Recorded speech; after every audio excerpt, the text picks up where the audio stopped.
Hello, and welcome to the Math Placement Tutorial from Del Val's Registrar's Office. We encourage students to take the Math Placement Tutorial if they have questions regarding math placement or do not have SAT or ACT scores.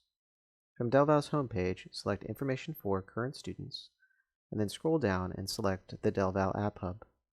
From here, you're going to go ahead and select Blackboard Learn and log in. Once you're in Blackboard Learn, in the top right-hand corner of the Courses area, you're going to go ahead and select Course Catalog. When the selection comes up, just type in Math and hit Enter. Courses will be displayed below. Find Math Placement Testing. Use the down arrow to select Enroll. Go ahead and select Submit once you hit this page, and then select OK to be taken to the course. On this page, you can go ahead and take the math placement testing, and once you're done, your scores will automatically be uploaded into the Student Information System. If you have any questions, please email the Registrar's Office at delval